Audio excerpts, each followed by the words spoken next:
Have a good show. It's good to be alive in this land of ours. Good to drive in this land of ours.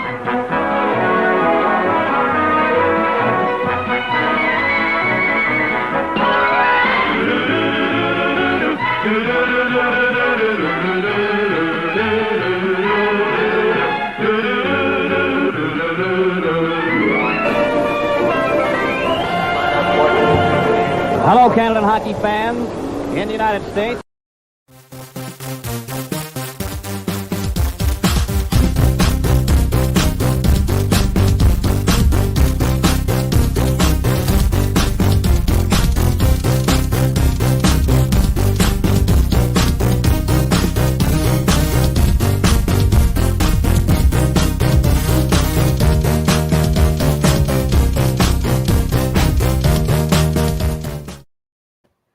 Hello, everyone, and welcome to Hockey Time Machine. I'm Glenn Dreyfus. Before we get to the main portion of our program, we're going to invite in Mark Kirton. Mark is a name you might recognize. He's a friend of the show, and he lived the dream. 270 NHL games between 1979 and 1985 with the Red Wings, Leafs, and Canucks. And here's a moment that he won't soon forget. Paul Patsku sent along video that we're going to share with you now of Mark's first NHL goal. Ian Turnbull up for Pat Boutet. Now that could be icing if number 4, Ron Greshner, gets to it. No, they allowed it. There's a pass. Wait, but well, what a way to begin your NHL career. Mark Kirton, who blossomed in New Brunswick last year under Eddie Johnson, opens the scoring in the home opener. How about that? Let's welcome in Mark Kirton, who is going to speak to us about an important topic that deserves more attention than it has gotten in years past, which is the fight against ALS. But Mark, let's start off by asking, do you remember that first goal? Oh, yeah, absolutely. Absolutely. You know what? I was asked the other day about it, and, I couldn't have had a better team around me back then. That was a very veteran team, and there was only a couple, Greg Hotham and Rocky Saginack, and I guess the young guys. But veteran presence, 2 veteran wingers, and, I remember that play like it was yesterday. Now, what they don't show you on there is I probably had my eyes closed when I one-timed that, and it was in the top shelf. So it's big thank you to Paul for finding it. So the key, obviously, to goal scoring is keep your eyes closed when you shoot. Yeah, absolutely. Absolutely. Yeah. Now, I don't want to dwell on this, but since it is a recently opened wound, what's your analysis of what went wrong with the Maple Leafs in this year's series against the Canadiens? Well, you know what? I mean, I bleed blue and white. I wanted them to win like everybody else did. And I actually thought they would come out of the North. But, when it got to game 5 and they struggled and they looked tight, and then they lost game 5, and they went into 6, I knew there was going to be problems because think about it. In game 7, you're facing one of the world's best goalies, if not the world's best goalie, in Carey Price. So that's problem number 1. And then I was watching how the Canadians were defending, and as soon as they got a lead, they would collapse 5 guys into the slot, and you got 100 legs to shoot through before you even get to Carey Price.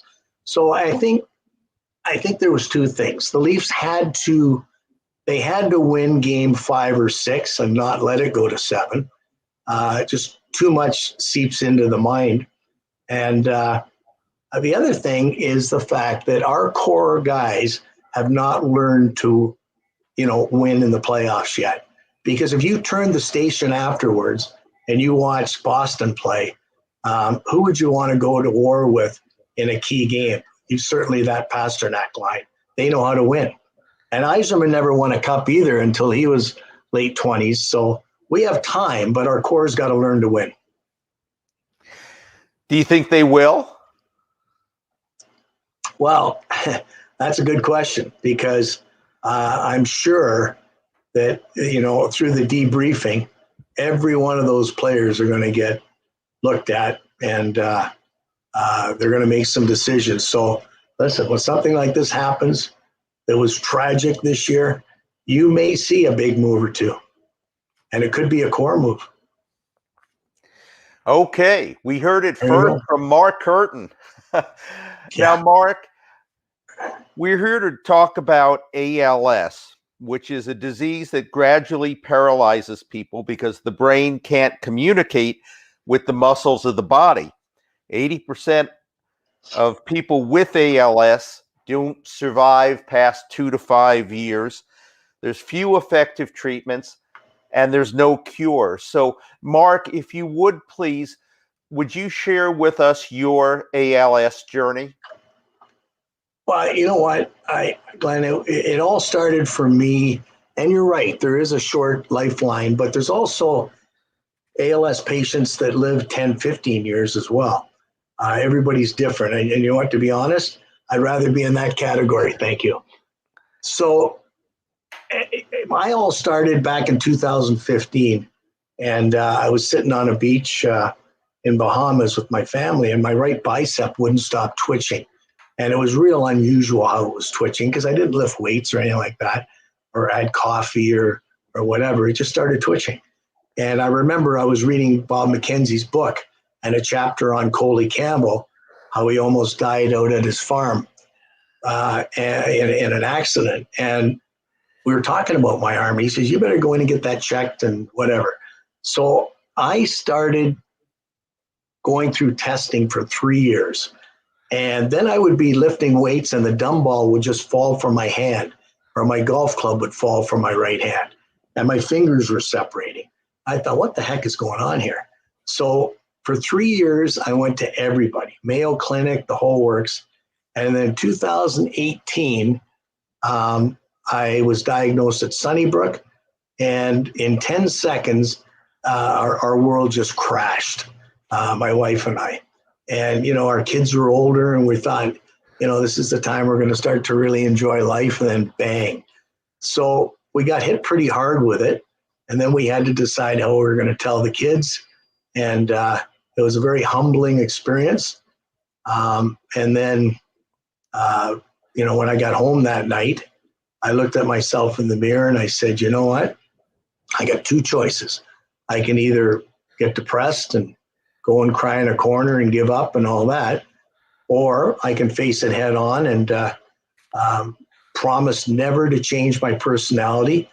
And if anybody feels sorry for me, I will change that in a hurry and just go after it head on. And that's the way I've basically carried myself since March 2018. Now, having said that, it's spread around me. It's gone from right arm to left leg to right leg. And no longer can I walk. I can stand for a minute, but then I would go down like an accordion. So right now it's completely not anywhere near my front or my breathing or swallowing or eating or any of that stuff. So that's all good. And that's sort of where I'm at right now, Glenn.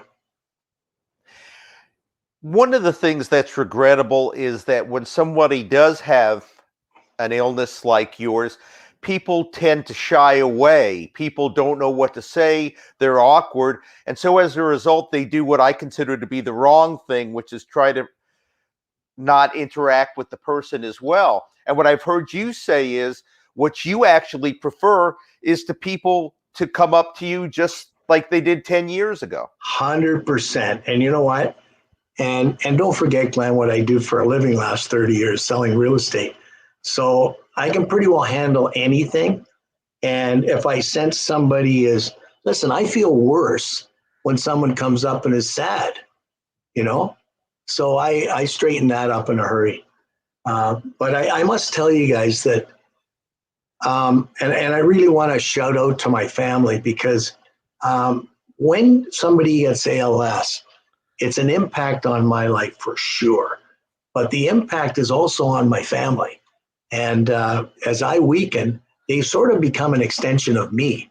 Like if I can't do something, they're right there to do it. And I'm so proud of them because they're continuously here for me right around the clock on a moment's notice. So it's been tough for them, but I find that if I'm upbeat, they're upbeat. If I'm down, they're down. So it's up to me to be the man of the house and lead the way, and that's what I do. And then the sports world, of course, has been phenomenal, and I have great friends, and I have a strong faith. So if you've got all those things, what's there to be sorry about? Your mission, you've said, is to have your story, the ALS story, not just your story, but anyone who has it, anyone who is in a family with ALS, to get that story heard. Because one of the problems in finding a cure for the disease is that it has not gotten the attention that some of the other tragic illnesses have, unfortunately, and that means you're not getting the same amount of research, you're not getting the same amount of funding, and that's part of what this month is all about. Oh, that's right. And I have my own theory on it. I mean, it's been 80 years, Glenn. That's a long time. It's almost like it's a forgotten illness. And one of the things that I think is the problem is that you get these fearless leaders, like the two guys that started the ice bucket challenge, and they both passed away. And that ice bucket challenge has lost momentum. And then you've got the guy from IMALS, Brian Wallach in the States, and he's starting to hurt right now. And one of the groups that I'm involved with is ALS Action Canada, which is a patient-led group. And you know what? There's people in that group too that are struggling. So what happens, Glenn, is that we build momentum and then lose the momentum when the leader dies. So I think there's been too many restarts over the last 80 years, and that has been a problem as well. And you mentioned the families that suffer right along with the person having it. And it's not only the time and energy that ALS takes away, but it can also be a tremendous financial drain. And I've seen some estimates where it can cost families up to $250,000. So that's something else that needs to be addressed. It is. And it's, I mean, I think someone told me it would be in excess of 200,000 by the time you got everything in place. And I couldn't believe it at the beginning, but I get it now. By the time you renovate and equipment and all that stuff, it does add up. But, that's why ALS Canada is so valuable, because they have rental programs and stuff for people that can't afford to buy new. So, but you're absolutely right. It is a problem. And that's why, as much funding as we can get, because it all helps, right? Before we get into a discussion of what's going on this month to raise awareness, I want to talk about your research. I understand that you found a number of professional athletes, 70 or so, I think, and most of those in professional football, who have come in contact and suffered from ALS. And I'm wondering what you've learned from that research. Well, when you get something like I have, and you've had numerous concussions, the first thing that pops in your head, is I wonder if it was from one of the concussions I had. Because I remember getting knocked out in Chicago and virtually waking up in the dressing room. And somehow I remember actually coming off the ice. I do remember that. But it was like a black and white movie looking into the crowd. So I had my concussion, so I immediately thought that. But the more I look into it, my conclusion is that I believe that concussions are definitely a risk factor when it comes to this. But there's a lot of non-athletes that have ALS as well that have never had a concussion. So I think that from what I've learned, there is some evidence that there could be a correlation, but it warrants further studies, which they are going to do.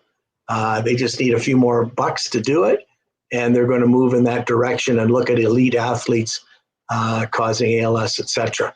But yes, you're right. There's about 30 on that first list I did. There was about 36 NFL guys. One more recent one, Steve McMichael. If you want to see a powerful YouTube video, watch that one, because that guy was a warrior in the mid 80s of the famous Chicago Bears defense, and he's really struggling now. So I think there's something there. And that's why I'm hoping that NFL football will actually pay attention to Lou Gehrig Day and have a Sunday for Lou Gehrig and football as well. Because as much as baseball is accountable, I think football needs to follow suit as well. The Gehrig Day just passed. There's another event coming up on the 20th, but let's go back to the Gehrig Day that just passed, because June is ALS Awareness Month. Was the Gehrig Day, which had never had this much attention to it, there's the first annual that just passed, all the players wore patches, and it was mentioned on television. Did you consider that significant? Well, I think because it was the first year, and don't get me wrong, it is massive. It is huge for awareness for us. It's a big, big stepping stone. But having said that, the Toronto Blue Jays were moving up to Buffalo a couple of days earlier. There's a lot of balls juggling around. I get all that. But to be honest with you, I thought and I was hoping they might do a little bit more. When the Toronto Blue Jays represent all of Canada, and I have lots and lots of ALS afflicted friends now who I know personally, and I love them. And you know what? I think that they could have done a bit more, maybe at the beginning of the telecast. I have all the respect in the world for Steve Gleason. I think it's incredible, the former New Orleans Saints, how he's managed his life since he ran into this. But at the same time, he is from the States, and we got a lot of local people that are suffering with this. So I think they kind of missed it on that a little bit. But it is the first year, so maybe we'll give them a pass. But in the future, I hope that they look local and resonate some of those stories. Oh, well, and Glenn, I'm sorry, Glenn, one other thing I was going to add to that is Lou Gehrig Day is allowing us to tell our stories across Canada, right? And the whole month of June, for that matter. And we're figuring that never before have we had a platform like that to get the word out across Canada. And if we're successful with it, which I think we will be, then we may break down some of these barriers that with funding, research from the government and what have you, because we need the government to facilitate, not to continuously frustrate us. Let's talk about the big event coming up, which is Sunday, June 20th, a virtual walk to end ALS. You're going to be involved with that. Tell me what you know about the walk and what your role in it is going to be. Well, it's kind of, this is the first year I've actually been involved with it, and it is virtual, right? So it's a strange way of doing it, but my understanding is there's a 10 a.m. start time where they on Zoom, and then everybody leaves the screen at 10:30, goes out and does videos with family and friends and what have you, and it comes back at 3 o'clock, posts them all, has a concert and all that kind of stuff. So it's just all done virtually. But the big thing is, Glenn, is the fundraising. And, pretty well everybody involved has their own site and their own team and what have you, and does their own fundraising. So I'm hoping that once COVID is under control and next year we can actually have real walks. But look, it's the biggest fundraiser they have, ALS Canada. And so I'm confident it'll be successful again. I had my own Twitter program that we talked off air about, which has really, really generated a lot of awareness to Lou Gehrig Day as well as the 20th. And I managed to get 21 former NHL players, coaches, and media to do short promo videos. And I ran them through Twitter 2 a day, and the response has been incredible. And these are big names too, Hall of Famers and stuff. And I have about 6 days left of that program. And our plan, Glenn, is to bundle them all together with a strong, strong note and go after politicians with them and see how far we go. While you've been speaking, we've been putting up both the donation website, which is alsevents.ca/Mark Kirton, and also your Twitter address at Kurt Speaks ALS. So folks can still go there, donate, and watch the videos that you spoke about, correct? Yeah, when they go to the Twitter, they just have to click on profile, and you'll see 20 of the videos. And I'm going to start writing all these guys that did it, because it shows you the number of views. And my video was the first one. It was a couple minutes long. Now, granted, mine was a little bit more emotional and stuff, but I think I had over 50,000 views on it in the week, and then Ron McLean's second, and I've got them all ranked, so it's pretty funny actually. But I am so proud of them to come up to the plate. Yeah, that was when he had cancer towards the end. And let me back up with Roger. I mean, I've known Roger since I was about 14. I wrote letters to a bunch of hockey schools when I was playing midget to work at a hockey school, and he was the only one that responded. And he came to my house and met my parents and all that stuff. And next thing you know, I'm living at his cottage, working his hockey school every summer. And then he drafted me to Peterborough and Toronto and traded for me in Vancouver. But that particular day was at his hockey school, I think the last summer. And I saw all these names on a list, and I said, Raj, what are all those names and numbers and all that? And he said, look, he says, that's my list I need to call. These are all people that have cancer and need to be lifted up by me or picked up by me.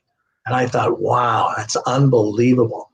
So I've been doing the same, and I get calls from people now and emails, or someone will call me and say, hey, I've got a friend that has ALS. Can you call him? And you know what? I can help build them up from a positivity standpoint, but also on the shortcuts on equipment and all that. I can help them with that. And especially if I had one here, I'd show you, but even the utensils that you put on your hand, like I can eat normal by putting this special fork or spoon in my hand. I can eat cereal, whatever, like anybody. But some ALS patients have never even seen those before. So they try to pick up a spoon and it just falls in their bowl. So yeah, I've hopefully I can make life a little easier for people from that perspective and help them get through mentally as well. And then Roger meant so much to us, we named our oldest son after him. So there you go, Roger, Taylor Nielsen Kirton. So. Wow. And that's why the Toronto Sun wrote of you recently. He has a big, warm personality and a giant-sized heart. Hey, Mark, before we go, there's still a drawing, right? So people who donate are still eligible for some fabulous prizes. So why don't you tell us what they are, Mark? You know what? There's we've got well, first of all, everybody gets one of those shirts that Ron McLean showed to 4.5 million just before the overtime. Help Kurt's End ALS. We send those out. And purple, just so you know, wasn't my choice of colors, but that happens to be what ALS color is. So purple it is. And as far as the draw at the end of the month, we have 4 John Tavares prints done by Rob McDougall, who's very well known around in as an artist. He's from Oakville as well. And so we have 5 of those, 5 prints. Bobby Orr sent some memorabilia down here as well. And then Doug Gilmore, we have a signed sweater from him. And Brendan Shanahan is sending a few items as well. I haven't wanted to bother him over the last couple of days, as you can understand why. But at the end of the day, it's just a small token draw for people that donate. You're a popular guy, Mark. Well, it's been busy the last little bit. I'm not used to doing those CP24 things when they give you 3.5 minutes when you've got about 3 hours of material you want to tell them. But, it's quite interesting how they do that. And then it was funny because one of them asked me what my ALS Twitter thing was, and I was drawing a blank and couldn't even remember. But anyways, it was fun doing them. And, of course, all your buddies, everybody wants to watch you on CTV and all that stuff. But you get better and better, I guess, when you do it. But at the end of the day, it's all about the awareness, right? And it's been such a forgotten illness, and it's time to get known out there. A lot of these interviews and podcasts and stuff, you could go on for hours, because when somebody does have ALS, there's lots of stories. I mean, lots of falls. You laugh, you cry, you get hurt, you get helped up. I mean, I don't want to leave it on a downer point here, but listen, I fell down 16 risers of stairs once, and it was the last house I showed because my team shows them now. But I fell down the stairs when the client was out the backyard, and I walked up the stairs. My right leg was about 95% okay. My left leg was about 25%. So I led with my right leg all the way to the top, and I got to the top, and I reached for the railing, and I started to tilt. And I went back, and I go, oh my God, I'm going down. I put my hands on my head, and I rolled down like a bowling ball, and I landed at the bottom. Thank goodness it was carpet. I landed on the bottom in a fetal position, just like those murder mysteries where they chalk you and stuff. And I'm lying there, and I'm going, am I alive or am I dead? And I'm going, oh, I'm alive. Okay. So I got up and I crawled over to the stairs, and I adrenaline-wise got back up to the top and went home and couldn't move for 2 weeks. I was so sore. So I think God or somebody is keeping me around to push for this awareness and stuff, because nobody gets through that without a broken bone. And I told Daryl Sittler in closing here that it felt like getting hit by 5 of the Broad Street bullies at once with their sticks above their shoulders. That's how it felt. And I'm bald. I have a hat because it took a bunch of hair on the top, just like you scrape your knee. I look like Gabby Boudreaux. I had no hair on the top. So, but you know what? I got through it somehow. So there must be a reason, Glenn. Sorry about the long story, but I thought I'd share it. Yeah, but you left out, did you sell the house? Oh, no, you know what? He came, and I said, what do you think? He said, I don't think it's for me. I said, okay, see you later. I just wanted to get the hell out of there because I was hurting. I was really hurting, but I can't believe I didn't break even a bone. Well, we're glad you didn't. Is there anything else that we didn't cover that you want to make sure that people know before we let you go? No, I think the last thing I would like to say about this is that people, when they see, I think they know what ALS is now. And when they hear about it, or there's a petition to be signed, or there's something that they can tell their municipal leaders, they need to get loud with us, because power is in numbers. And none of us are real happy with the government right now, because they seem to be like, we want faster pathways so that when they do find the miracle drug in the States or wherever, we want it to get in our bodies right away. And right now, guys, it's a 2-year process to get through the FDA, Health Canada, provincial. Well, we don't have 2 years, and some of us. And so, you know what? We need faster pathways. We need more trials into Canada. We need more research funds. So it's all government. And the last thing I'm going to say is that back in 2017, the government passed a motion 105 because they lost one of their own MPPs in the House to ALS. And this guy fought. He fought like a lion for 3 or 4 years. And they were so moved by it that they created this motion, and they were supposed to push this every year, raise money, blah, blah, blah. Not a single thing has been done since 2017. So that sort of tells the tale, right? Well, let's hope that with Mark Kirton as a champion for ALS, you'll be able to come back and visit with us in the future and tell us a happier story from that standpoint. Yeah, you know what, Glenn? I would love to come back, but I love your show, you guys. You run a great show, and as you know, I try and get on it as much as I can. But no, I really enjoy it, and thanks for having me. And yeah, I'll give you an update down the line on how I'm doing and how our journey is going from a overall ALS standpoint as well. We very much appreciate your time, and we are rooting for you, and keep fighting the good fight, Mark. I should say media darling, Mark Kirton. Okay, thanks, Glenn. Appreciate it. Thank you, Mark. Bye-bye. All right. Have a good one. Bye-bye. Well, everything else is going to seem trivial after that.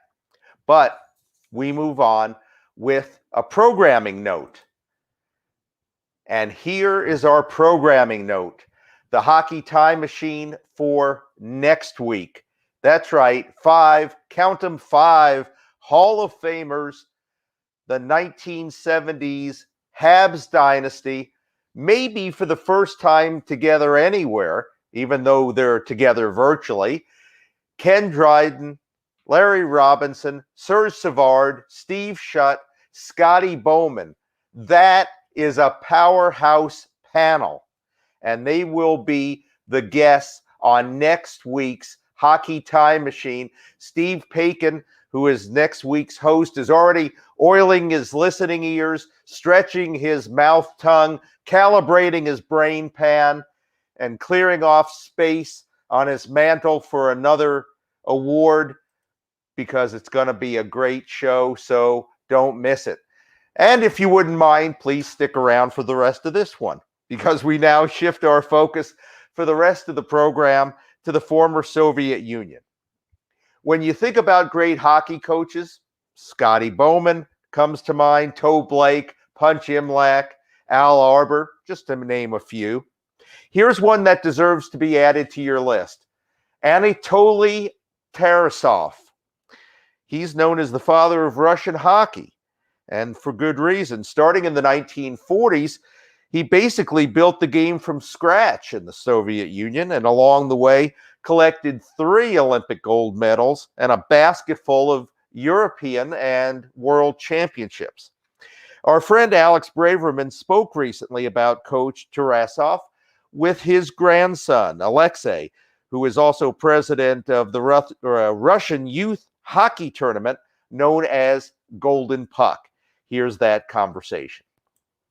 Vladislav Tretiak said once in the opening lines of to his book, he said, some people irreplaceable. Pelé, Michael Jordan, Gordy Hoy. God gave them incredible talent, and they were able to realize their potential. Anatoly Tarasov is one of them. That's what Tretiak wrote. if I'm right, he scored 100 goals, or maybe 101 goal. I don't remember, but it wasn't in 100 games, because the first championship was not so long. It was there were only maybe 12 or 14 teams at that moment. So I don't know how many games they played, but for sure less than 100. So he was a good scorer, but he had great partners, and but he was not an outstanding player. He was a good player, and well, it was his fortune that he developed himself into a coach, because he understood the game as a player. There was no professional coaches, no coaches like a job. So some players began to be coaching players or something like that. And he was a person like that. He was a playing coach at the beginning.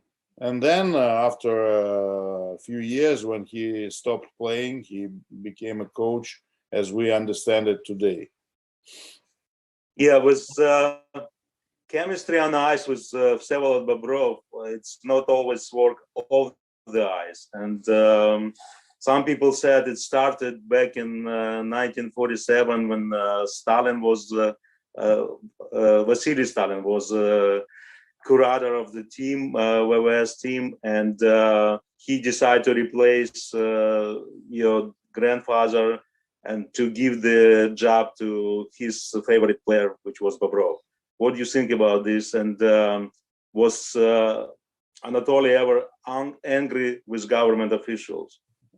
You know, this is the eternal story, because even now, and I think not only in this country, but in yours, the same thing, the owners or the bosses, they try to teach team coaches or team leaders or team managers what to do and how to play and who should play, who should not, the tactics and all that stuff.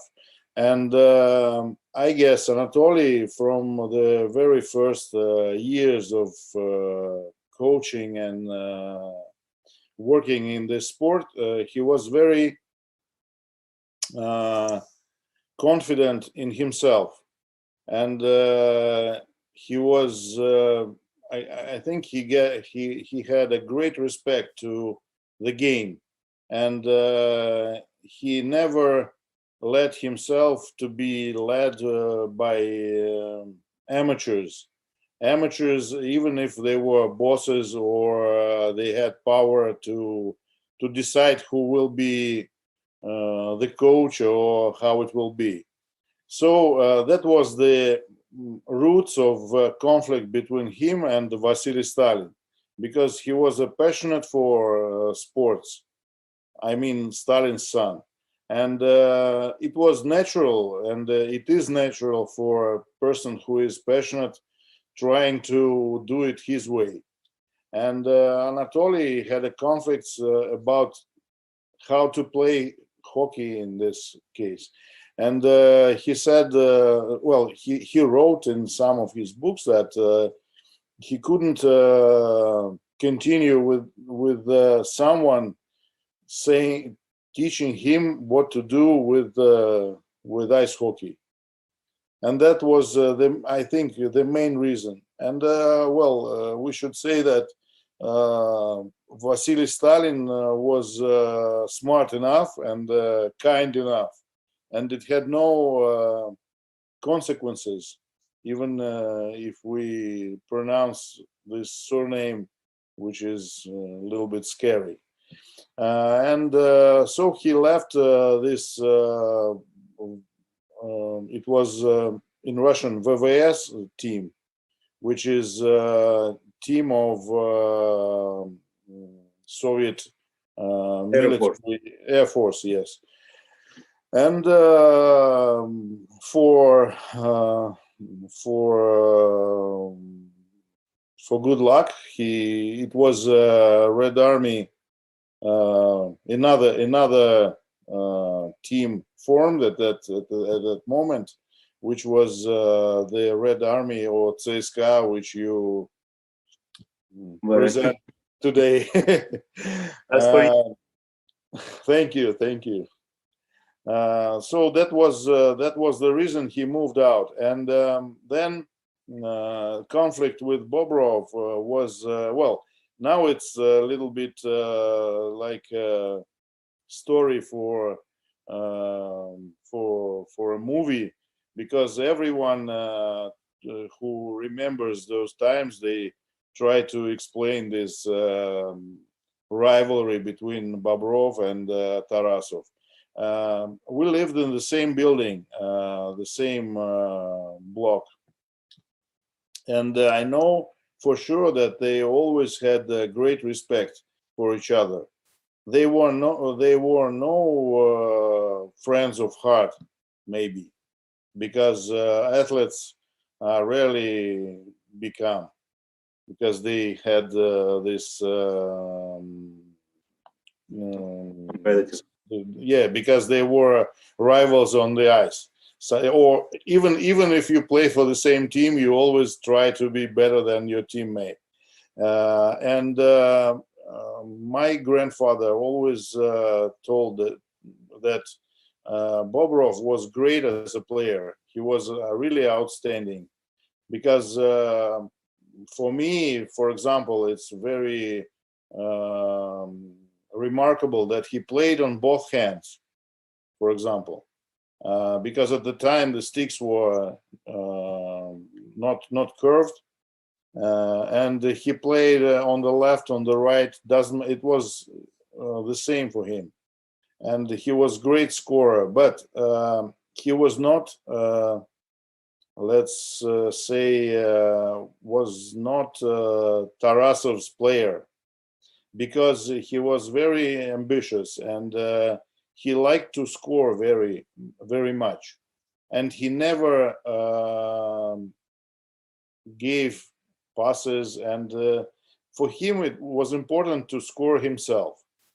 And as we know, the basis maybe of Anatoly's philosophy as a hockey play was a collective play.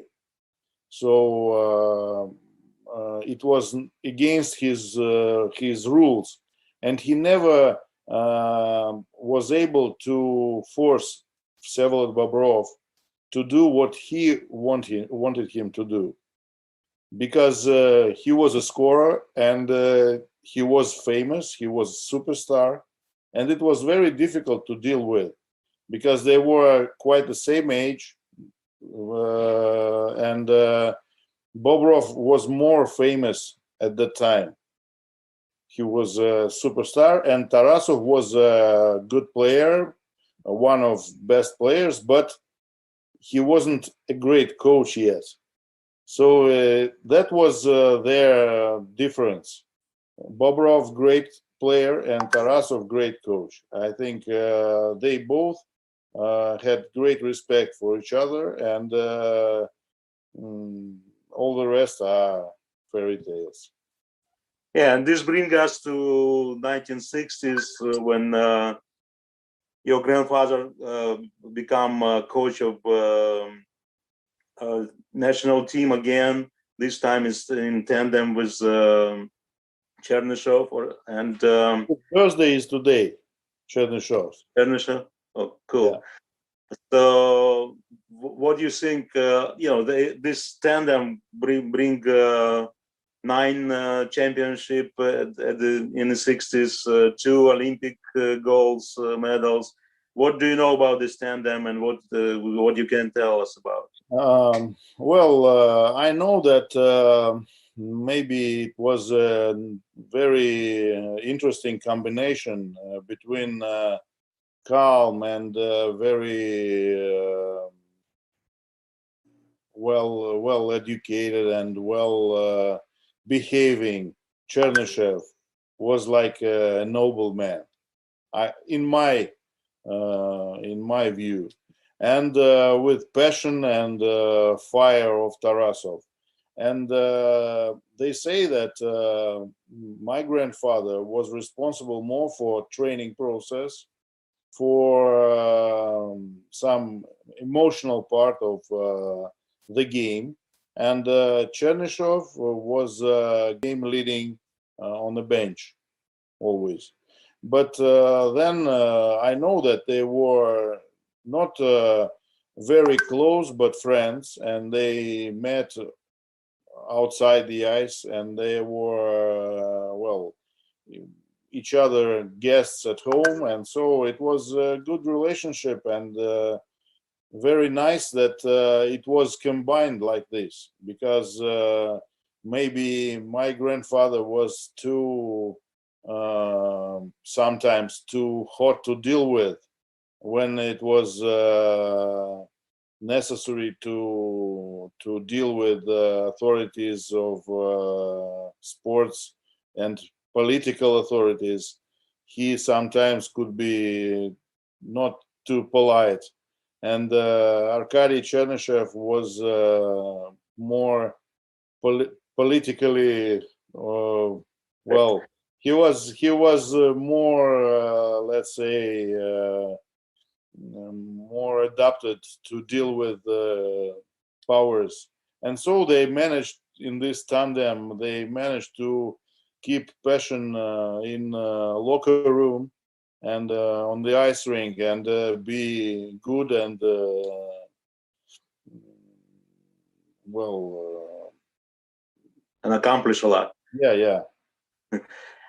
And dealing with political aspect, I don't know if all North American fans know about, but it was a famous match or game back in 1969 when your grandfather took the team away from the game and let them sit in the locker room, even if the game was present by Leonid Brezhnev at this point, and he didn't like the goal.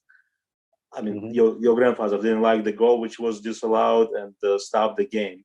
So the rival team scored at right at the brink of this intermission, and at the clock, which is at the stadium, big clock, it was yet 1 second left. So on my grandfather's opinion, it was a good goal, and it was all right. But the referee, who was, by the way, Karandin, who afterwards became the member or even the president of international referee, what is this, committee or something. And he said that on his hand watch or whatever, the time is out, so the goal is not good. And it was a very strange situation, because we can imagine it now when it's all synchronized. And at that time, he was very angry. He was upset, and he said that we won't continue the game at this rules that you establish by like this. General Secretary was present at the game, and he was smoking there openly his cigarette sitting in the box. And the story tells that they were absent maybe for 37 minutes or something, and only when some messenger from Minister of Defense came into the locker room. And you know that Red Army and CSKA is a team that belongs to the army. And my grandfather was a colonel, and all the players were tenants, and they had some grade. And the men came from Minister of Defense, and they said, Colonel Tarasov, we order you to continue the game. It's an order. It's not a request or something like that. And he said, well, I am military and I have to obey. And that's how it continued. My aunt Tatiana says, remembers this very often because she was present at the game. And she said it was very scary when they went out after the game to sit in my grandfather's car with her friend to go home. It was the crowd surrounding them, and people were very angry at him. And it was like, maybe, I don't know, some thousands of people who came out of the stadium, and they were all very angry. And she says it was a very scary moment. And afterwards, after maybe 2 or 3 days, he was the sports authorities took from him not all, but his decoration of honored coach or something. What is it in English? Заслуженный тренер. Yeah. At that very moment, Tatiana, my aunt, says that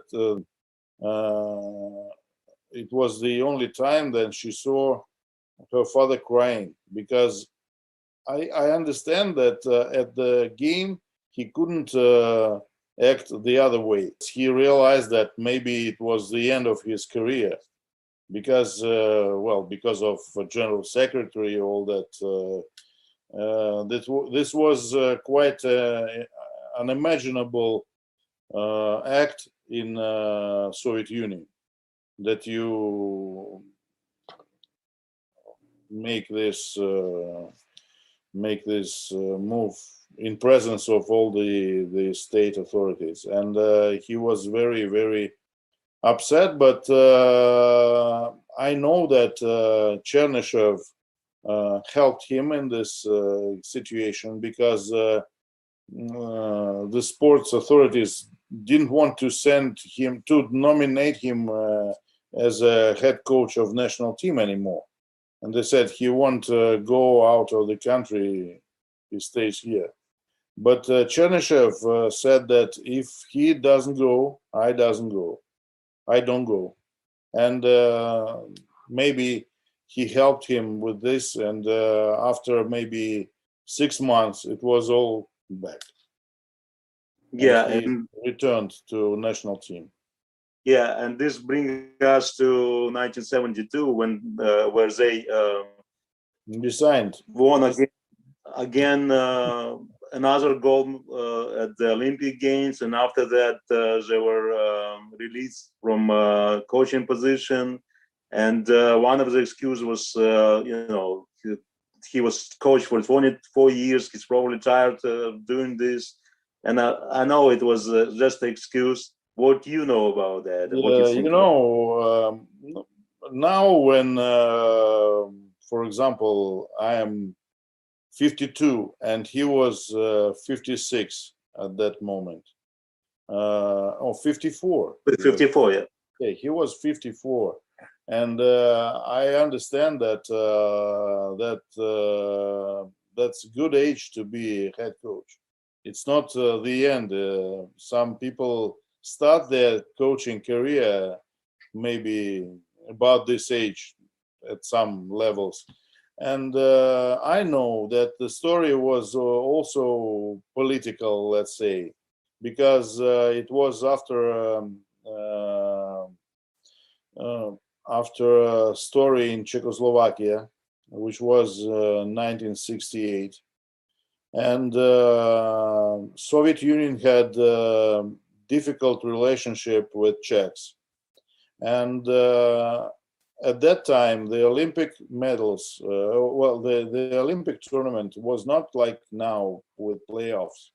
It was a round-robin system. and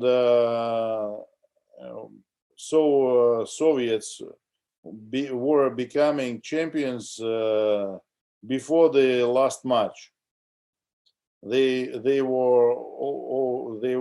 became Olympic champions. They earned medals before the last turn.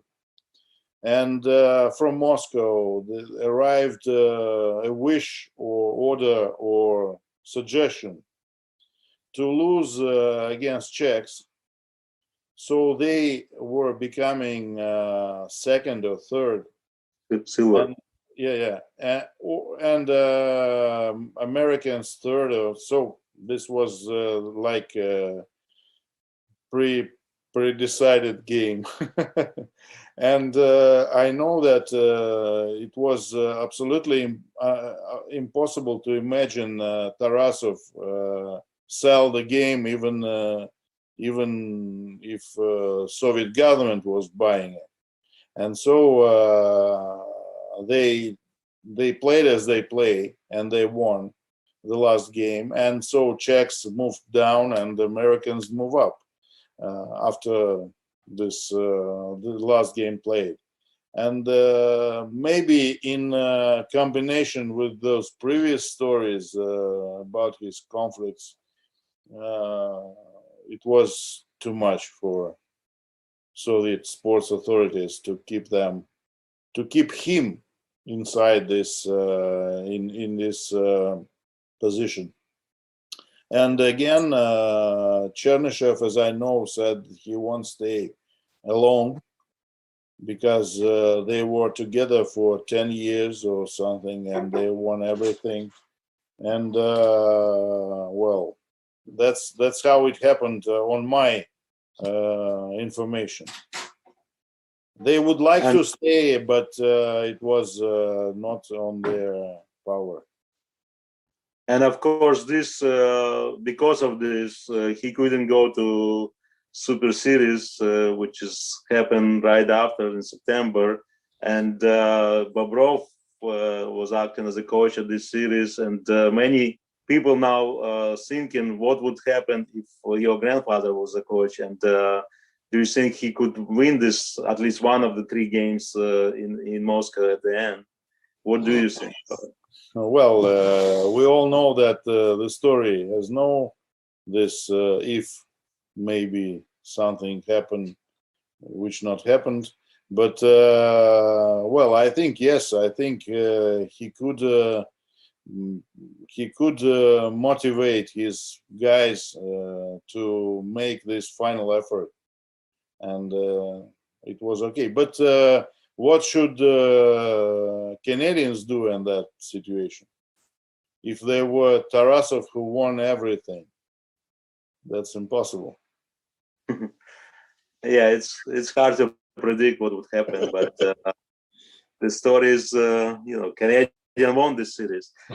And that brings us to another event which your father went to see as a witness, which was a Canada Cup in '81. I understand he was there, was accompanied by Tarasov, and he was allowed to go to the dressing room and talk to the players and gave some advices, but he wasn't a coach. What he told you about Tikhonov and about his victory, how he feel about that? Was it jealousy or proud? Well, I think it was maybe both, because on one hand he was proud of his national or his team to win, and on the other hand, it was not jealousy, but they had, as I understand, with the respect they showed to each other with Tikhonov, maybe he had some regrets, but because in fact Tikhonov took his place when he was expelled. It's not that he left his place by himself and Tikhonov took it. It was it was not Tikhonov's fault, but many people consider that maybe some sustainable part of victories of Viktor Vasilievich are in part based on the players and basement that was laid by Tarasov and Chernyshov in previous decades. And back in end of 80s, your grandfather helped Slava Fetisov to get back in form after he was expelled from ice, and because he showcased his desire to go to NHL, he wasn't allowed to go and practice with the team. So I understand it was off-ice practice at your dacha or your summer house. And what do you think motivate him? Just something to do, or his challenge of the system which turned on him once, or he just want to help Slava to become better? I think he was very much dedicated to the game of hockey, and he did everything he could do to develop it in every form. And then Slava was, and he is a great guy. So maybe they met when Slava was a little boy, when he was in Red Army School of Hockey, because my grandfather, every week, it was like a job, a part of his job.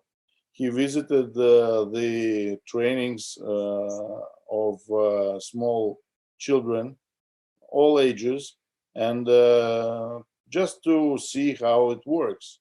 And at that time, if we remember, the coaches of Red Army School were all ex-great players.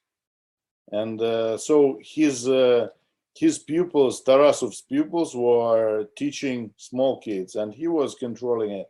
So maybe he knew Slava and from the very beginning.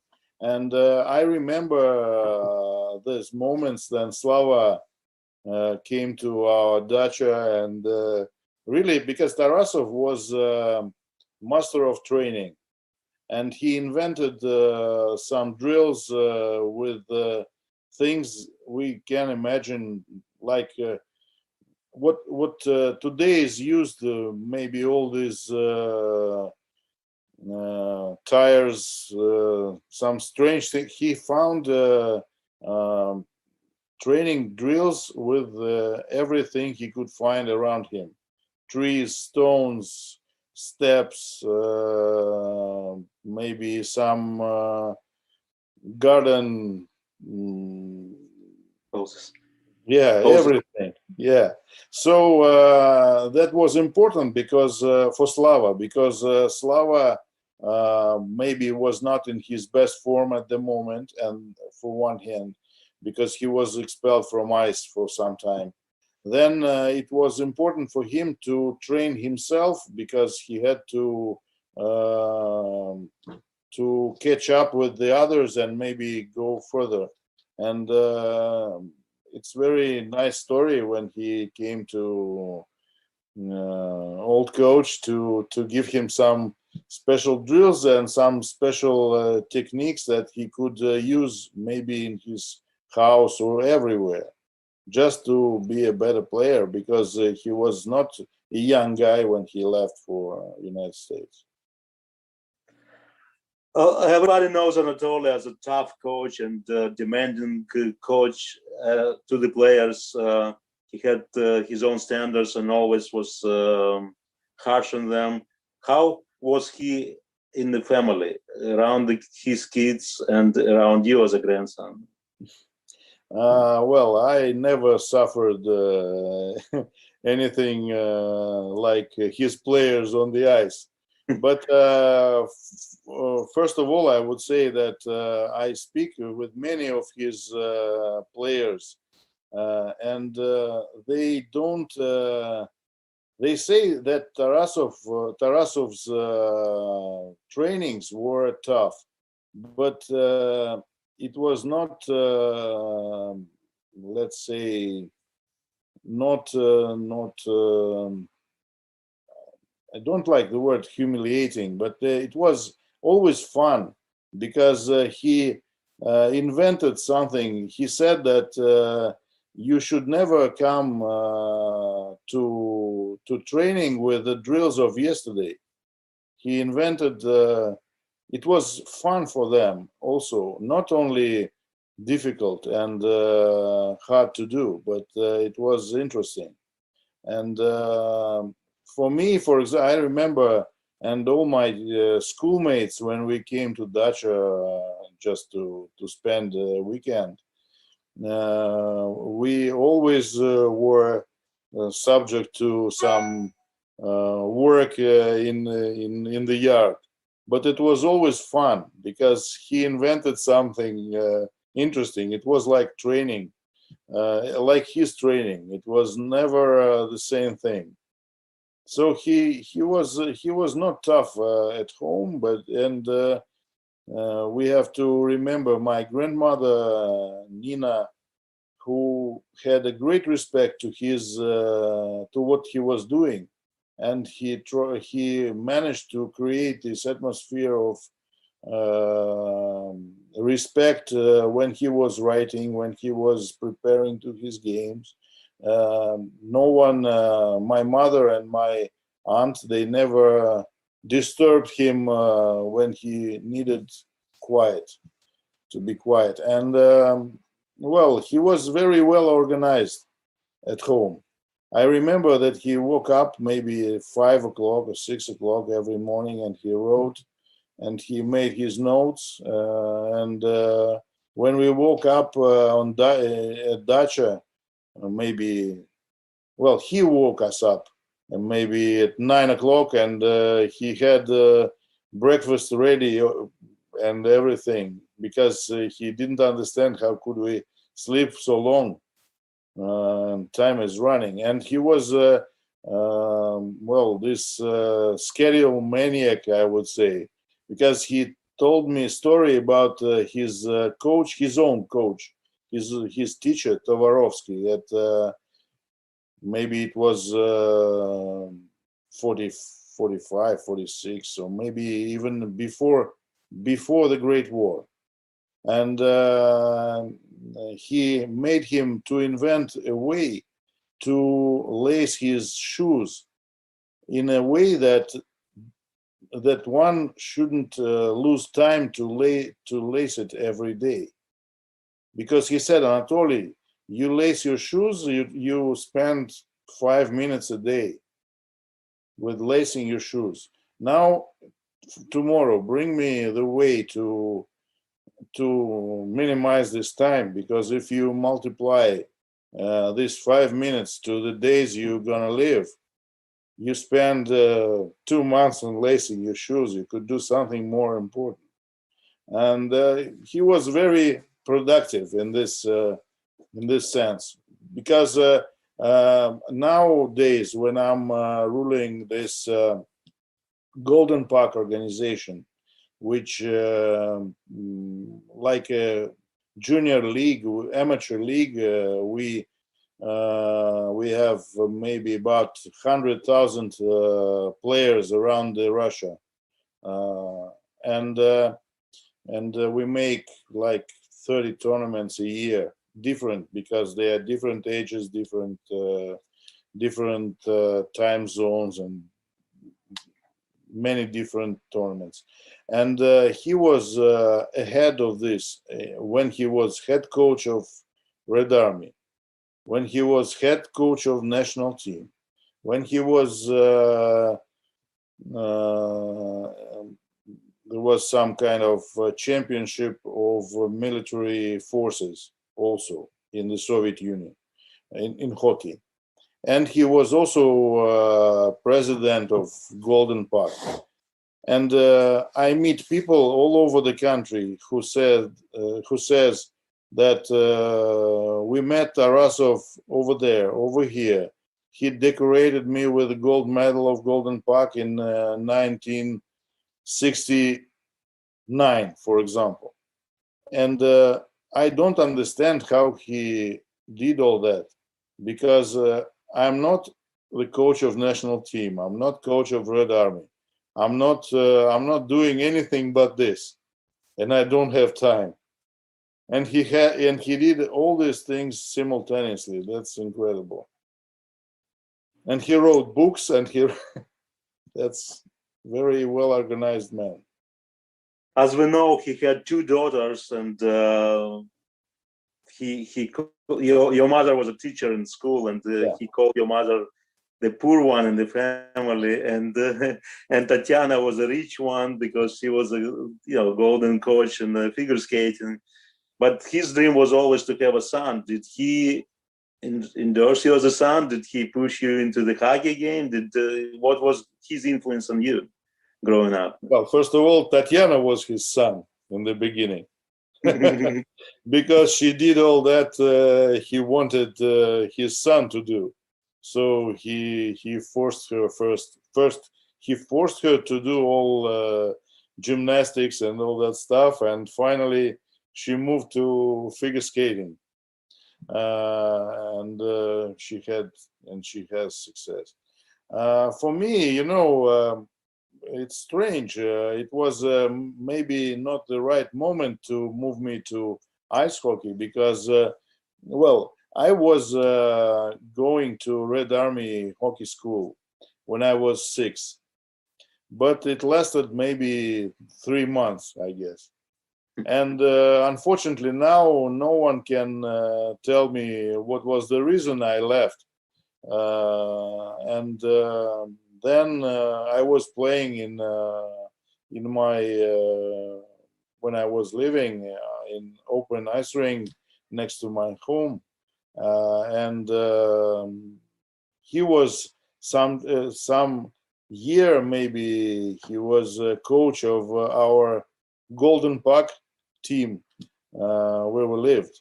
It was great fun, and the many people who was living next door were coming to see Tarasov coaching kids in his block.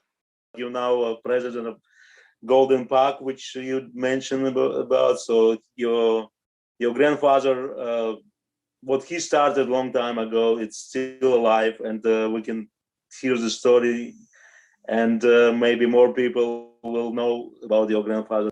I don't think the most important is the number of gold medals they won, because it's only statistics, and even it's difficult to reproduce these numbers in modern times. I think the most important is that his approach to coaching methods and developing young players, and his impact on dryland trainings and on ice trainings and all that stuff is very important. And I know that in the United States, for example, it's used and it's requested, and there is an interest to his methods more than to his records.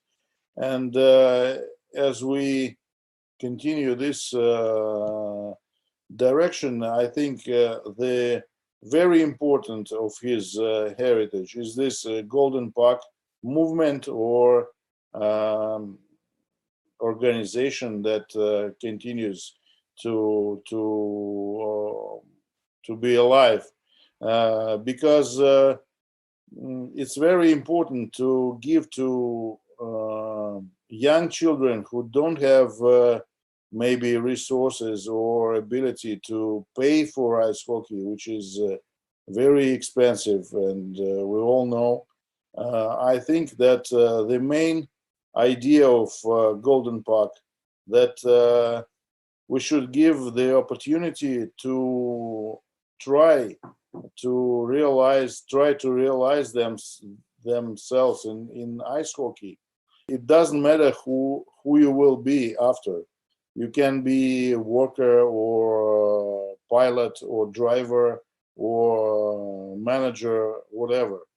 But you always will remember that the Golden Puck, which taught you to be friends, to be a team, to fight and to win and to lose sometimes, give you this direction to your adult life.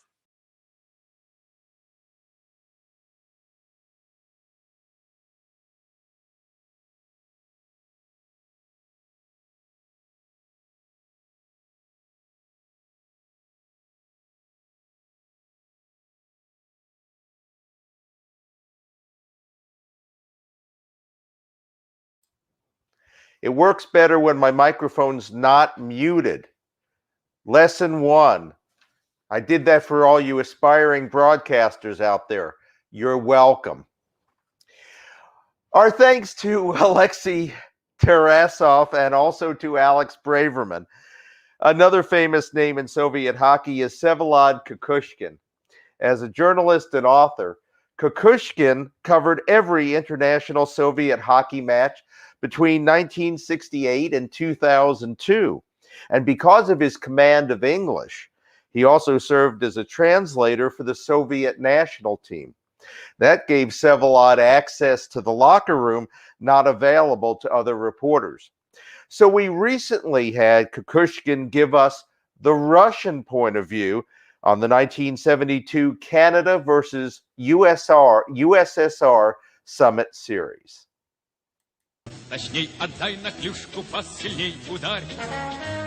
We wanted to play against Canadian professionals, but not at the World Championship. So it was a special kind of politics that on one side, yes, we want to play. We know that Canadian professionals are not so strong, blah, blah, blah. And on the other side, guys, Olympics is another story. And why in 72 they decided only in April about these games? I can explain you why. Because you know that at that time, president of the IOC was Avery Brundage from the US. And he said the first any athlete who will play against professionals immediately will be scratched from the Olympics. And you see, in Russia, our understanding is that Olympics are above everything. And because of this, we said no games against professionals. No, no, no, and no. And then we played 72 Olympics. We won it.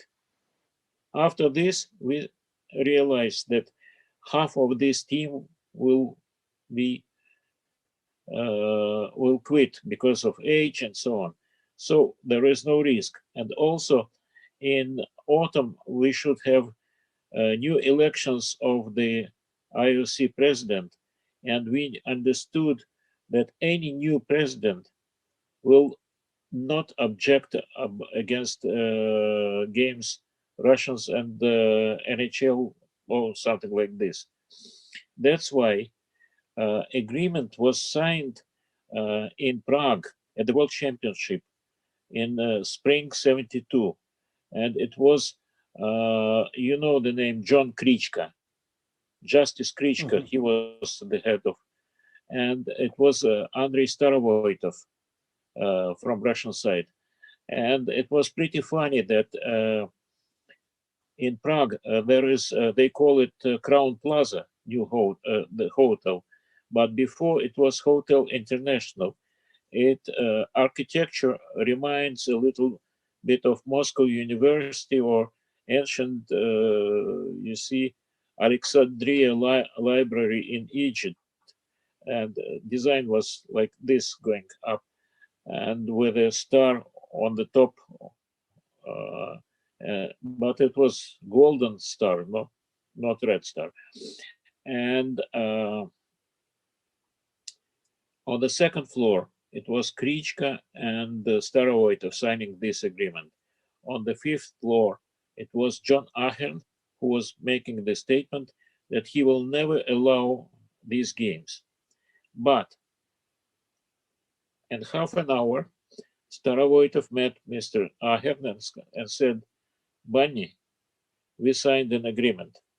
He said, "What?" "We did."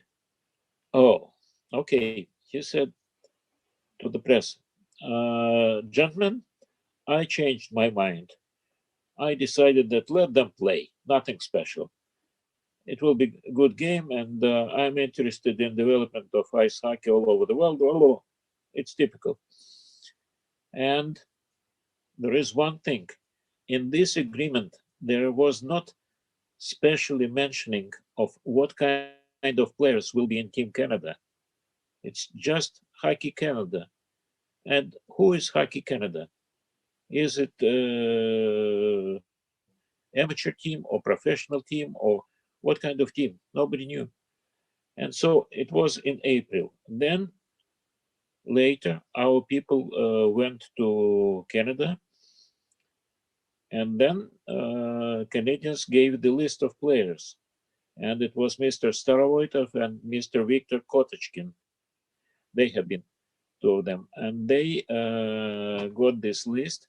And immediately when Starovoytov landed in Moscow, he called his old friend Vsevolod Bobrov, and he said, "Seva, the list is all big stars of the NHL." And then Bobrov said, "Okay, it's even better. If we lose to the best. If we win, we are proud with this." What happened? Why it was not Mr. Tarasov? Mr. Tarasov, even before the start of the Olympics, decided that to play his game. He was not senior coach. Senior coach was Chernyshov, but Mr. Tarasov was very special in public relations and all this promotion, and he was big promoter.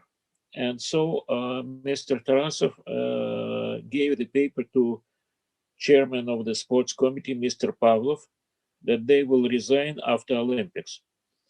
And he explained it was in private, but we knew this. He said, "Okay, after Olympics, we come back to Moscow, play some national championship, then we go to the World Championship. It will be in Prague, in Czechoslovakia. And we are going to lose because it's impossible to keep the team in shape, concentrated. They will celebrate that they're Olympic champions. They got all these medals and bonuses and so on. So they will be not in good shape. They will lose in Czechoslovakia World Championship, and then heads of the sports committee, they will turn back to us, and they will ask us, please come back because we lost."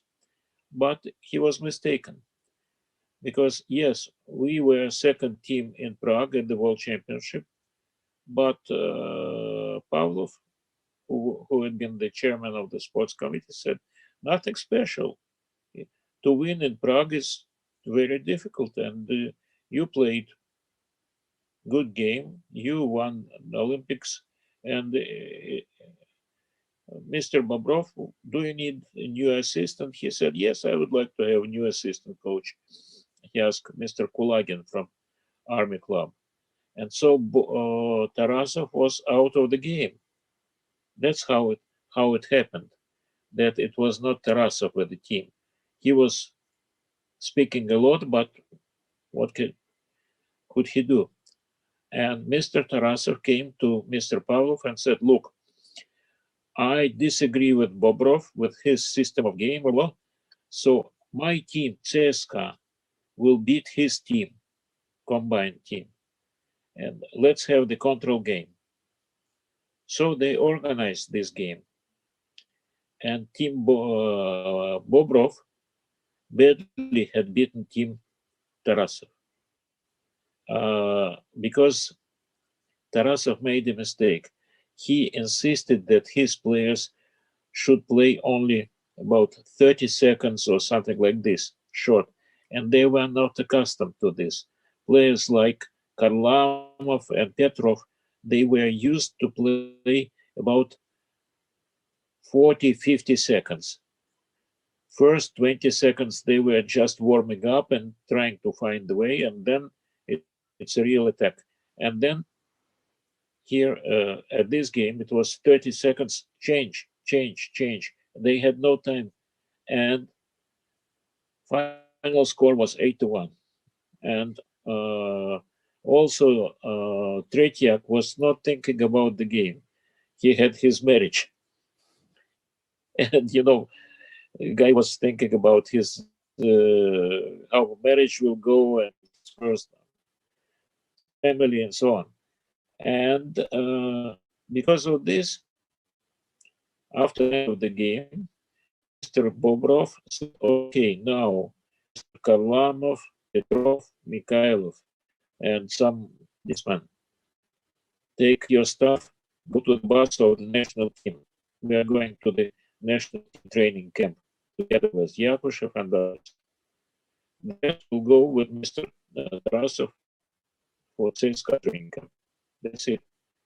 After this, question was settled, and we knew that team which will go to Canada will be Bobrov team.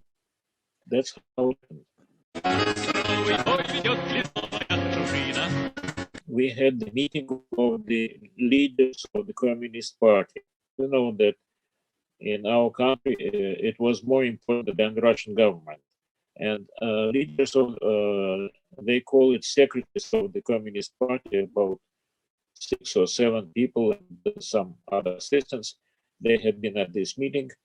And Brezhnev, who was the big fan of ice hockey, and he was going to every game, and he knew hockey like real, not like a fan, not as a professional, but semi-professional.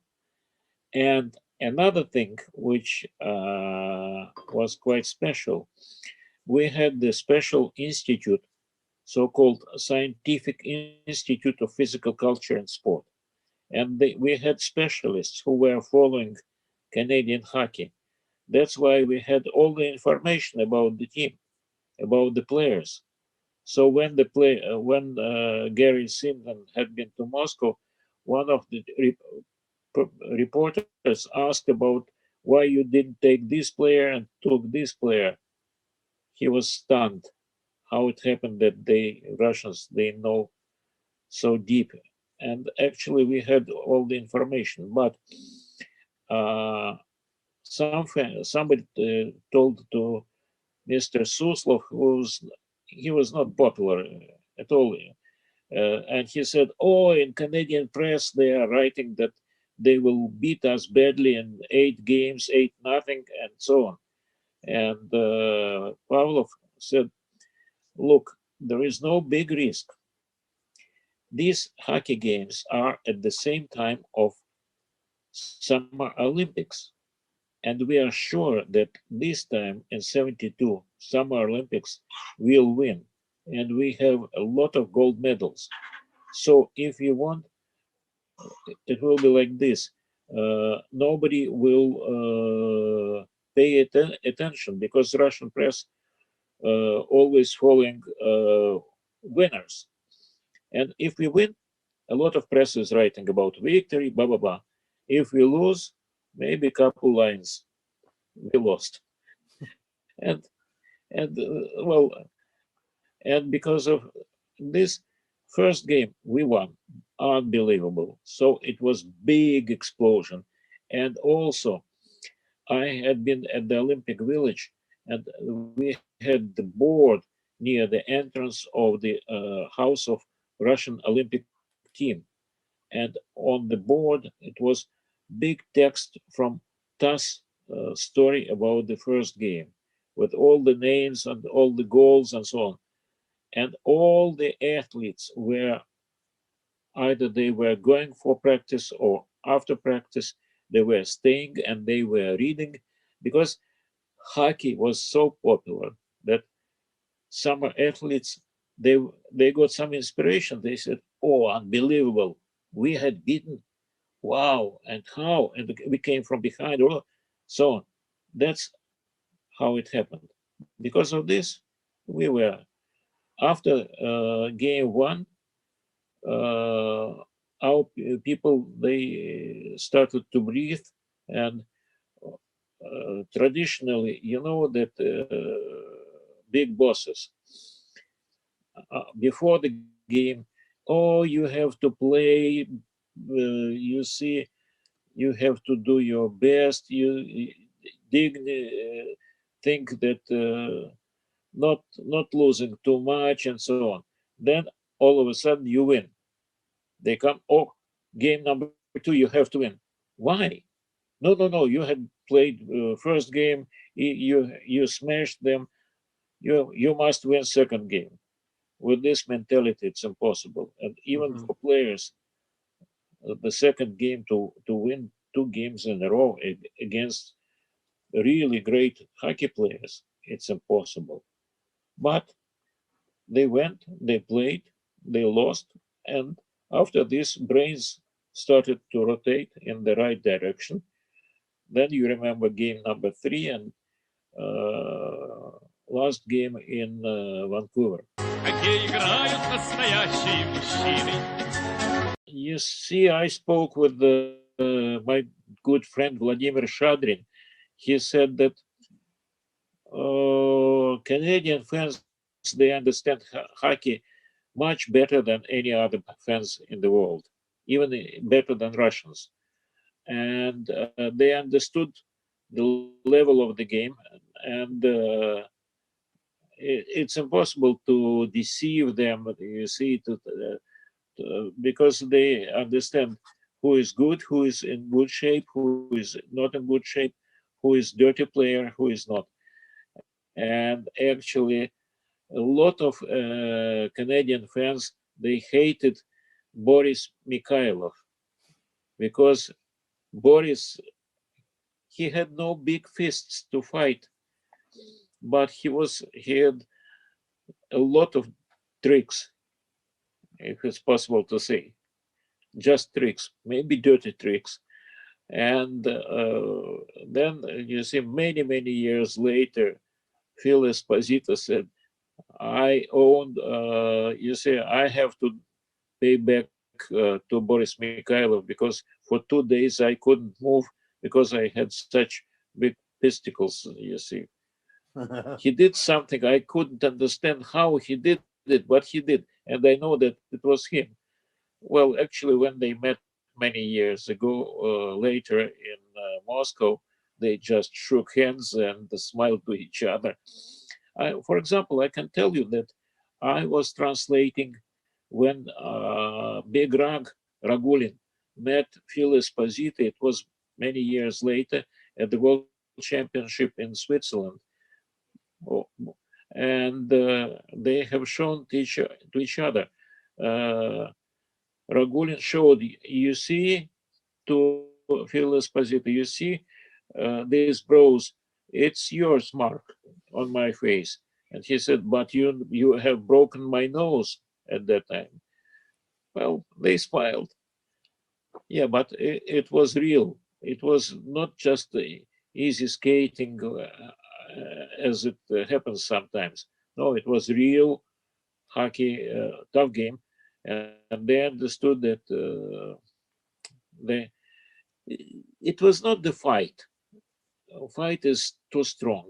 You see, it was really men's competition.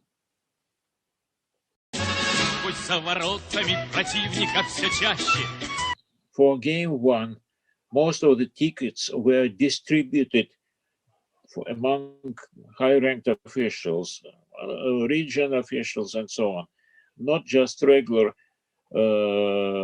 fan. It was impossible to buy, but they got those who got these tickets. They were middle class, you see, officials, managers, and something like this, and they were under the impression that it's necessary to go for the hockey game with a tie and white shirt and to behave and just applause like a theater. And then all of a sudden they have seen Canadians shouting and so on. And they didn't know what to do, how to behave. At the same time, our militia people, at that time we had militia, not police, they were also puzzled how to react on Canadians. But they were not throwing anything, they just shouting. And we have seen that 3,000 Canadians shouting louder than 7,000 Russians. And then somebody said, okay, don't press our people, let them shout if they want, and so on.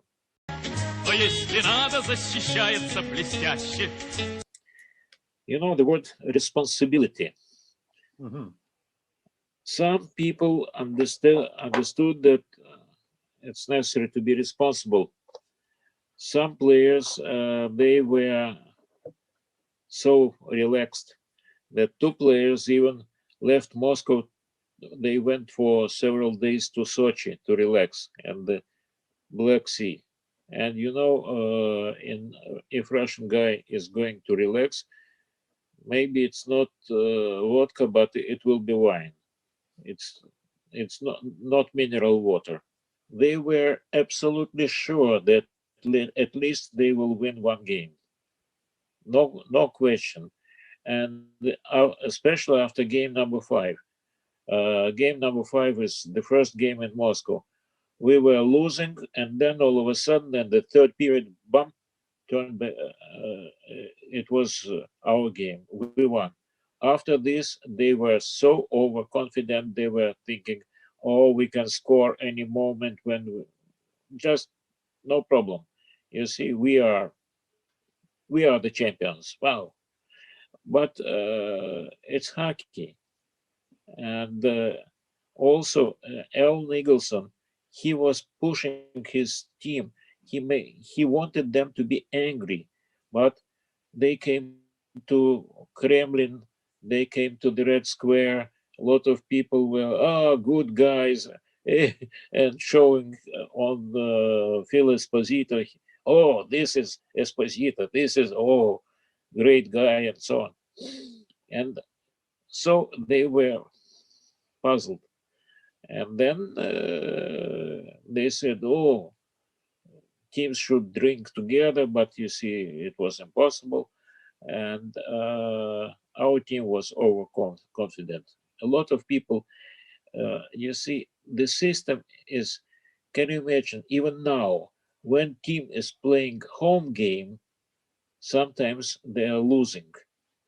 And not only sometimes, they're playing worse than when they are on the trip. You know why? Because on the trip, they are together, they're staying at the same hotel, they're eating together. When they're playing home game, they're at home, and all of a sudden, wife is telling, oh, you are going to play the game tonight, but before you play the game, go to the shop and buy some milk. Boom. And it's like, I can tell you even one thing. You know that we had the special system for writers and musicians. There was a special country house for writers. They were staying, everyone had his room, and there was a canteen, and you see, good cooks and so on.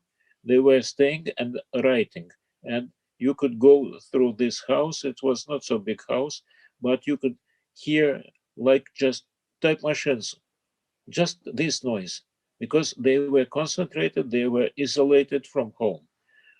Because when you're sitting home, all of a sudden, door will be open and wife will tell you, hey, tea is ready, maybe you'll join me for a tea. And good Lord, I'm writing my story about the game of 1972. Please, later. No. And what about tea? And then I don't want to have a scandal at home. I can tell you about a little bit of approach.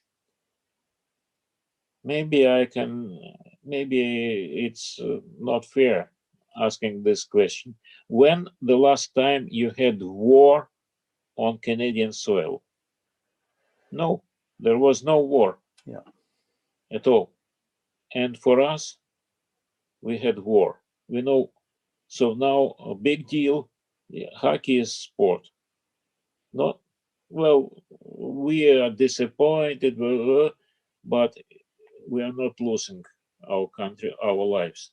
That's important because we have high standard to compare.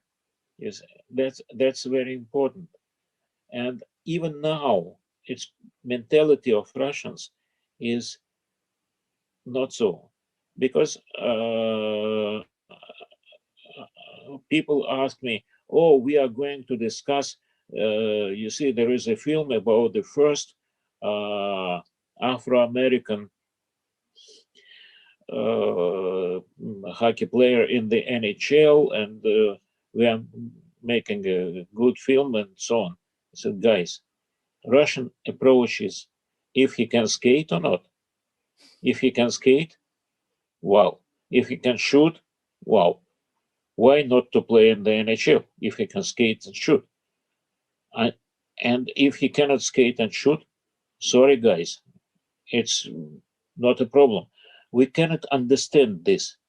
And also, oh, gays. Guys, what you are speaking about? So it will be, if gay scores the goal, it counts as 2 goals. It's silly. For us, private life is private life, but hockey game is hockey game, and it's another story. And you see, when first players from Russia came to NHL teams, somebody asked if he is a communist or not. And some of them were communists. And so what so? Nothing special. And you see in Russia we have expression. There are no generals in the sauna. All are naked. So on the ice, all are hockey players, all referees, but we don't care about. And you see, one guy, we were afraid that, oh, if we write that a guy is black and it's necessary to write Afro-American.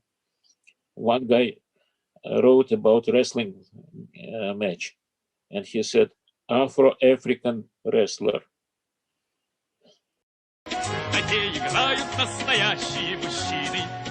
I was absolutely happy because after this we started new exchanges, and look, before I had only correspondence with John Ziegler and Al Nicholson by, in the best case, by fax or by telex.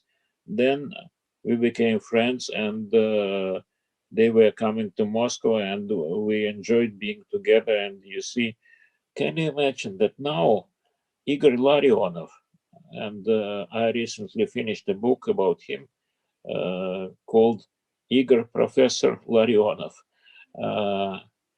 He wants his team, new young players, to play old hockey style of the Soviet team, more combinations, because to play just so primitive, just bomb, and it's not so effective. If you cannot pass, there will be no hockey game. You have to make passes. If you can pass, then you can score. Sooner or later it comes. Good shot, okay, nice. And I remember that how they played Vladimir Luchenko and Boris Mikhailov. Luchenko was shooting from blue line, and Mikhailov, he had his stick just to make rebound and to make the puck was going near the surface, and then his stick and it going up to the bar. That's he enjoyed most of all. And so it's necessary to play this style, and it will be much more effective and attractive. But now we have more teams, and countries cannot produce so many talented hockey players as we need.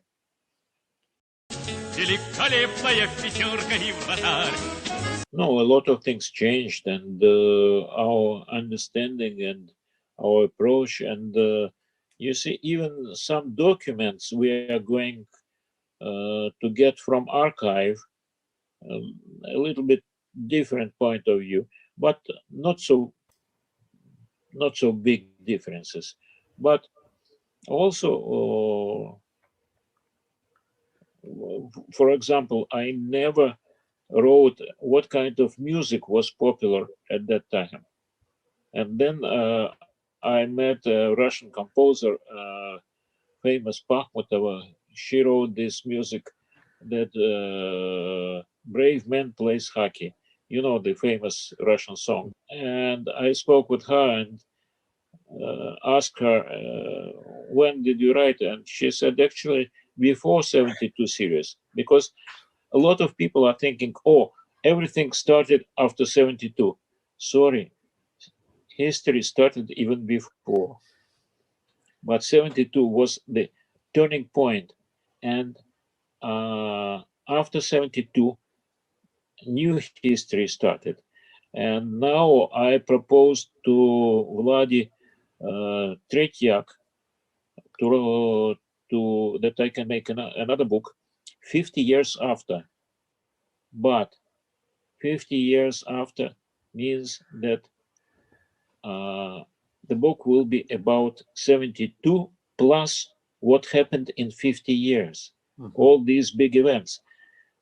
72 plus 74, then Challenge Cup, then Olympics, then Olympics even 98 and so on, and all these events. And all this became possible because of 72. Sometimes it's necessary to have the start point. Mm-hmm. You see, it's like running 100 meters dash. You need to start to be on the line. But even before you warmed up and you ran so many meters. I unmuted my mic this time. I'm not sure that's an improvement, but in any case, our great thanks to Vsevolod Kukushkin for speaking with us in that taped interview. We're going to go now. We thank you very much for watching Hockey Time Machine. If you like the program, click the like button, click the subscribe button. Anytime you see a button, click it. And for those of you going to the after party, we'll see you there. For everyone else, thanks so much for joining us on Hockey Time Machine.